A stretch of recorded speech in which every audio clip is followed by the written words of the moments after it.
obboleettii tokko birrii shan mul'achu godhee mana algaa geesse immoo mana algaa sana keessatti lubbuu ishee keessaa baasee reeffa ishee immoo duubatti hidheetu jechuudha harka ishee achuma keessa dhaabate mana algaa sana keessa dhaabate hiriyaa isaatti bilbilee mootora ergina fuudhii jedhe. Kun uumama namaa miti dhugaadha bineensadha malee namaa miti jechuudha. Maaliif namni keenya daangaa darbe gara jabinni dhala namaa jechuudha. Mee kan kana laaltan jechuudha akkamitti namatti sittanii nama wajjin jiraattu. Amma mee faaxee hin dhageessanii moodha amma meeqan keessan tummoo as teessanii ma distii soqxee dhugaadhaan distii soqxeetu meeqa qallabaa jirta amma as teesse jechuudha. Dhugaadha bar duuba isaa hin beektu maal duuba isaa jira keessumatti yoo warri onlaayiniidhaan nama jaallattanii baay'inaan isa gaa'ila qabu isa ilmoo qabutu kaan haadha manaasaa hadheessee ofii of gaarii of godhee anoo ishee hiikeeraa anoo ishee wajjin hin jiru jedheetu jechuudha. Singoogomsee birrii keessanillee sanirraa fuudheetu ittiin niitii isaa astadaadarataa ijoollee isaa guddifata baay'een keessan jechuudha. Dhugaadha baay'ee takkana jira. Fili singoogomina nama tokkorraa immoo laamma shamarran tokko immoo tokko yoo si miidhee deeme hin bartu.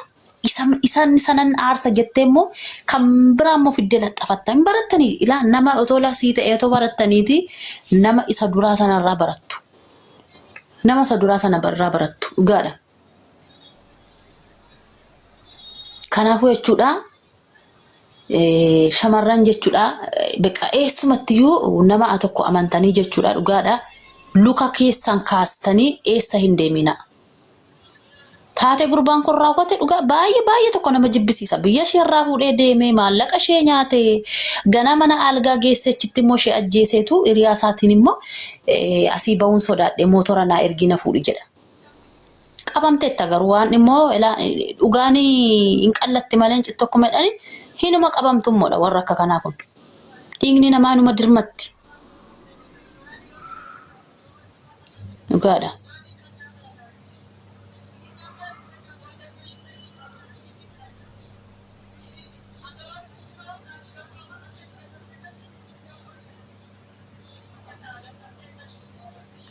Lubbu diraama tokko meeqanii kamaa jira. Birri keessanis nyaatamina qalas birri mee ijoolleen nyaatamaa jirtu dhuftanii machaa jirtu qalas bakka nuti isinitti himnee dadhabneerra waa'ee birri kana nun gaafatiin asin.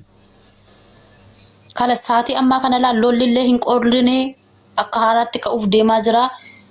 Dubaayin dhufaa obboleettii koo fittu bakka itti nadheen birri ishee nyaatamaa ooltu kaan dalagaa isaa dhiisee ba'ee anu kan nagarramu jechuudha. Shamarran nuti ga'e hojii keessan dhiistanii jechuudha.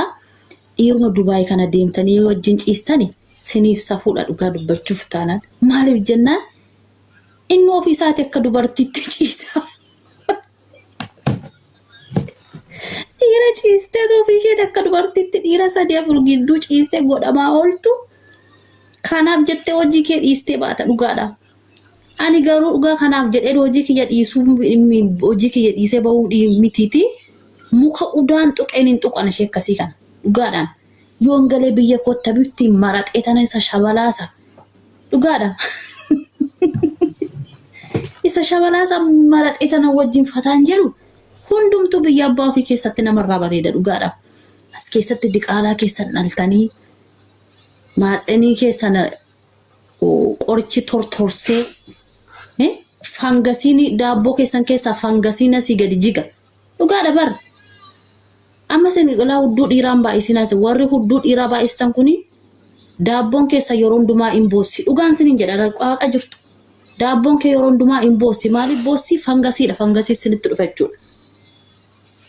Fangasiin namarraa sitti darbeennaan daabboon kee bultee kaatee boossi dhugaastanii of eeggannoo godha warri baatanii likkisooftan dhiisaa. Hojjedhu hojii kee gadi taa'eeti.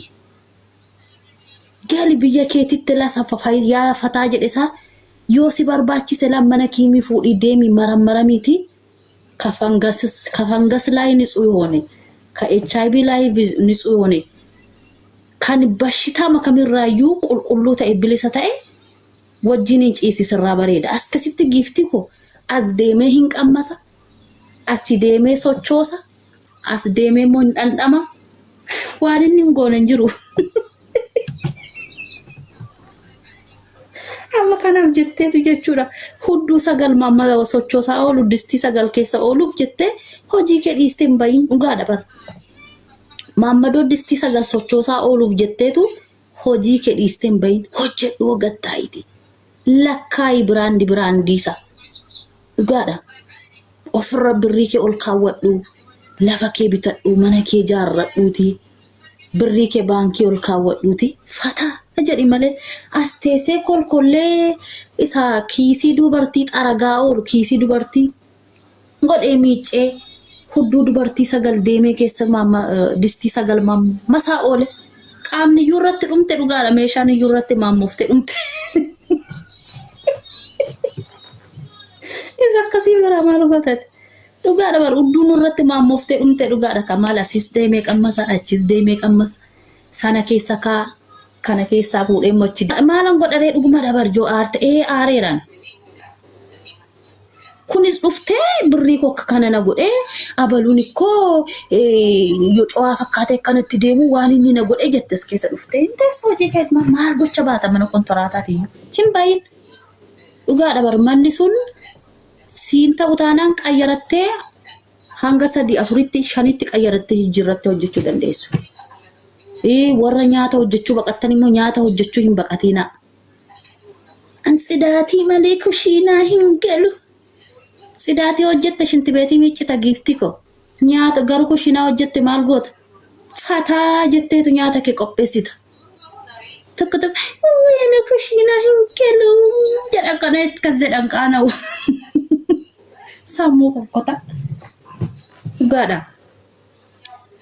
Hojii baqattanii meeqan keessan tumoota gaafa immoo tashaalee immoo gaafa argattu gaafa diraamni 2-3 kiisii kee galtu immoo asii ol baatee jechuudha bututtuu kee ofitti naqxeetu handhuura kee mul'istee handhuurri kee maashaa allaadha daabboon kee garuu subhaanallaadha irraalleen kaastu waan irra jirullee jechuudha achas baatee sirbita tokko keessaan dhufee haayisiin jedha baqa si jaallattee hojii kee dhiistetu kaafattee sokkitaka.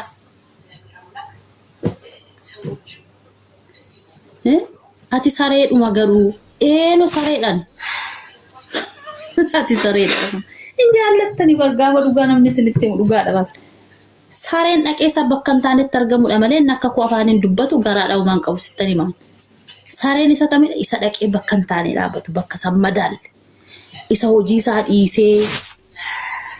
Mana hojiitii bahee mana ijaazata biyyee kanatti dhaqee achitti dhiira sagalee wajjin gangalachaa ooludha malee kan akka koo kanaa miti. Siigalee obsineet bajigaa kun isheen achitti afuufamaa ooltudha lammaati jechuudha. Manni ijaazaa birrii kee kiisii kee sirkatti goote kiisiin kee duwwaa daabboon kee kottee 4 gasha sittani maan. Kanaafuu na arrabsitan maantallee obsineet jedhamtu kun kiisiin kee duwwaa sammuun kee duwwaa daabboon kee immoo kottee 4 gasha.